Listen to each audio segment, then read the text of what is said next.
What is a one-off? A one-off, also known as a one-time character, is someone who appears only in one episode.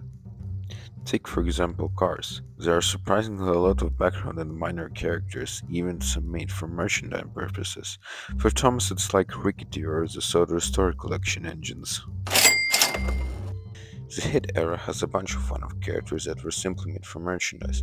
However, some made it to the CGI era and even Legends Go now have many fans. But unfortunately, the same cannot be said about Season 12 characters, all appearing in their own respective episodes only, just for toy's sake. But today, I would like to talk about Colin. You know, Colin the Crane? The steam crane.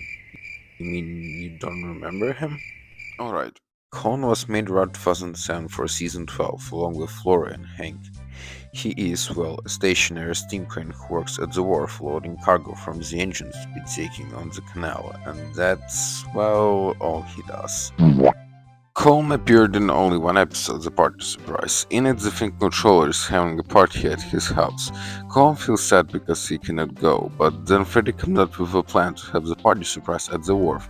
So he goes to look for the Finn controller, but then he finds Peter, Sam, and Rusty carrying party supplies. He tells them to inform the other engines that the party will now be at the wharf. He then shuns the supplies near Colin, telling him not to touch him. He then races away to tell Mr. Percival to relocate the party, but then Uh-oh. he's already gone.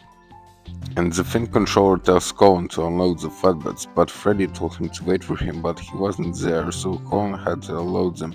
Did you Oh guys no, we know forgot the Mr. characters Percival. really Oh Colin? no. After Mr. Percival finds Freddy, he tells him all about his plan, and Mr. Percival agrees. And then he tells Colin about it, and then he whistles to the children, and then everyone comes to the wharf, everyone is happy, good and yay. Whew, okay. There also exists Pierce's narration of Colin, since he did all of the season, but it's probably unlikely that the whole season was going to be revealed. We only got a few clips, but it would be cool to see like one or two clips of Colin talking. And well, that was kinda it for Colin. Well, actually, not really.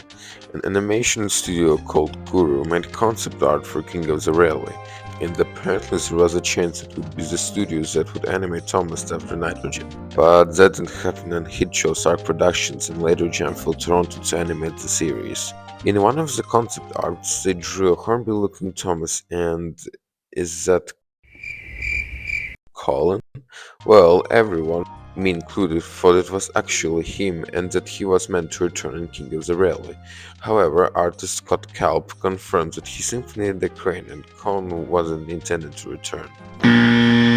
I myself don't really think it would happen anyway, but man, it would be really interesting to see how Andrew Banner or how someone else would write him. Now let's talk about his model and his character overall. Colin only has one model and it's a gauge 3 one, meaning it's really big, but it was made to be like that to scale within our gauge engines. Colin was created by Simon Spencer, who was also the show's producer and writer at the time. He also wrote the episode The Party Surprise. John Lee made Colin's facial design and also his concept art, and it shows that his nose was actually supposed to be longer. But in an interview with SAF, he stated that the toy manufacturer suggested that it would be difficult to tool up, so it was changed. Colin's gauge-free brass model was made by John Payne, and Clark and Ross made 5 resin faces, and only 2 have been used in the episode, but you can barely see one of them anyway due to his crane arm. Colin's animated faces were done by Nitrogen and with the help of Dina Fantasy directing the CGI animation. If you go to his website, there's actually a lot of interesting stuff like character designs, stinky cheese, test animations, appears Brosnan 612 narration, and a bunch of CGI direction for the party surprise. Now there isn't much to Colin as he had only one episode, but in the Mattel website, which is now defunct, Colin actually managed to appear in it. So, judging by the website, they have almost every character, so I guess it makes sense. And now I would like to talk about something rather interesting. In 2012, an indoor play facility called the Little Big Club opened in Malaysia. It was full of different play areas themed around various hit brands such as Bob the Builder, Pingu, and of course, Thomas. The Thomas section proved to be successful, A but great each block success! has its own attraction, and it was now called Thomastown, and it remained open until December 31, 2019, where the entire themed location closed due to decline in attendance. There were a lot of park areas like the bumper cars, mini statue, etc. But I would like to spotlight one in particular.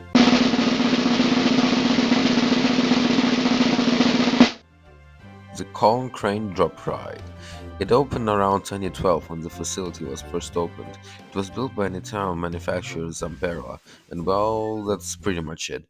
After Thomastown closed, it's unknown where he and the rest of the park carriers went. Probably disassembled in storage or scrapped, unfortunately.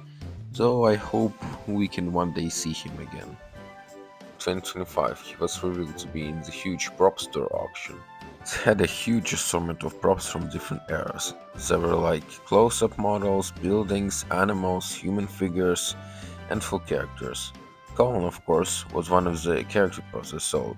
He was sold with all of his 5 resin faces made by King Ross, as well as the face tracker. They were used only in Season 12 to motion track CGI faces onto them. Other characters in the auction had them too. In February 2026, he would be put up for auction on Propster again and would be sold in March. There were also some unused duplicate faces in the auction, and the prop gallery actually one of those lots, and now one of the faces is now for sale.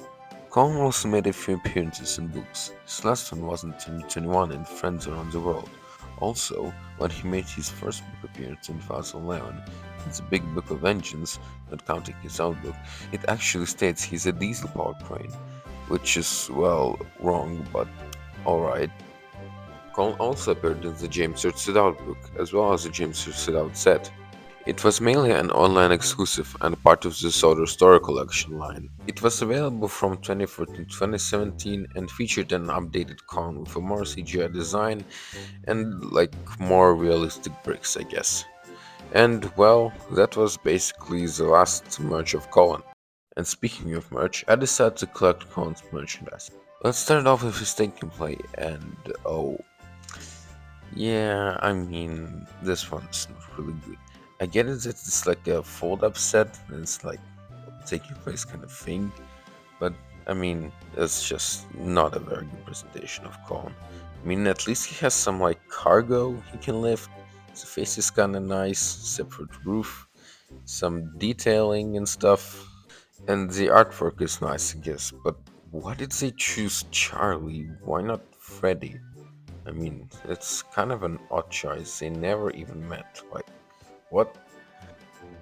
I like that he has an actual hook at least, because Trackmaster and Wood Railway have this magnet, so that's something, I guess. But his mold was later replaced in 2014 anyway, so who cares?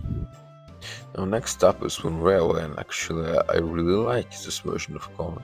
In fact, it's probably my favorite. I really like the brick detailing, the face, the crane arm, and well, overall the shape. It's really nice how they did him. I wish the roof was a separate piece like the Taking Plan Trackmaster, but it's alright, it still looks okay. I would also like to get the Mattel version at some point to compare them both and stuff like that, but yeah, for now this will do, and it's a great little version. Yeah, I really like this guy. Now I have Trackmaster, it's really nice. I really like the details, the face, the overall shape. I like that you can stop engines, and that he can like load and unload like any cargo with this button. And yeah, it's a pretty cool version. And also, fun fact, it was also the first version to have the 2012 Thomas.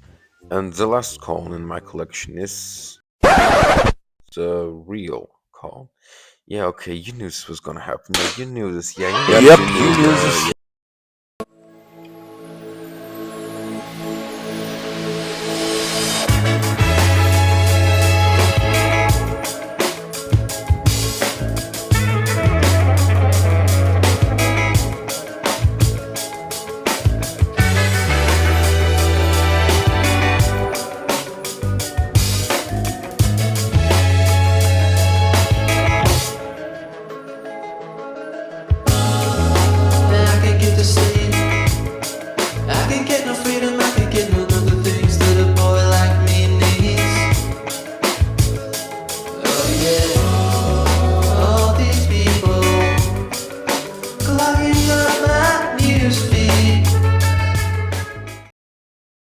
When I first heard about it, I knew I had to try to link him, especially since I missed out on the 2025 auction, and it was probably going to be my only chance to own a character from a beloved TV series.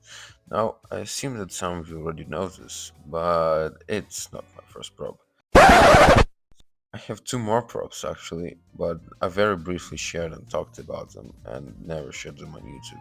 Simply because I kinda just forgot, and once it was too late, I didn't really feel the need to share them, but let's shortly talk about them. One of them is actually a Thomas Creator Collective prop, which he won in June 2025. It was made by sidekick Jason, and in my opinion, his series and props are amazing, and his work on the DCC is remarkable too. The other prop is actually from Thomas. It's from a running segment called Toby's Favorite Place. You might have noticed or already know that his screen arm is a bit darker now, and well, that's because it broke at least like 5 times, unfortunately. But I'll say this, it's now fixed, and I'll try to hide the visible places where I tried to fix it. So yeah, let's talk about Colin. I really like his slider, like how it looks around here, and the brick detailing is also very nice. Um, One of his cogwheels actually broke, so I had to put it back together and put it. So yeah, that's a bit fragile. And that's his door right here. And actually, for the longest time, I thought you can like open it, but once you look inside, you can't. Yeah. And yes, you can turn, but not freely. Like you have to push it a little. So you don't really want to do that often. His boiler actually isn't attached, like it's not glued to anything, so I don't know why Propster like left it like that, but I'll fix that later a bit. And also he's like really tall, like almost like 70 centimeters, like god damn, wow. Here we can see like all his gears and like mechanisms, but they've been kind of been ruined by the black leathering, but it's not as noticeable, so yeah, that's okay. Some of his gears actually do turn though, so that's pretty cool. And here's the inside of his cab. We got the eye mechanism and all of that. You can also turn his eyes around because, well, the eye mech is broken. And I have to say, I really like Colin's colors. Like the white and green. Yes, they look pretty nice. And some red, of course, on the gears. I really like all of Colin's faces. They didn't make much, but I really like how all of them look so expressive. And the face tracker looks interesting too, although it's not much. It took a bit of damage, but it's mostly fine. And now let's put some face on him. Oh, I really like this face. Like, the laughing face is so just funny and cute. I really like this one. The shocked face is also kind of nice, but wish it just kind of looks better. I mean, he doesn't like, I don't know, it's just something is off about it. And the puzzle face is also kind of funny to me. I mean, he looks like a Giga Chad or something. I mean, yeah, I really like that one too. It's real funny. And the set face is always nice. I like how this one looks. And you can never go wrong with a standard smiling expression. Yep, this one's pretty nice.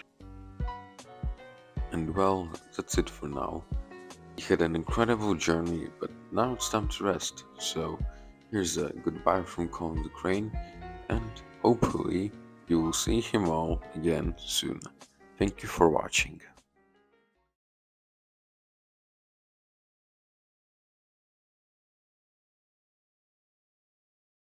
Mr. Percival was cross. Please, unload these at once. No.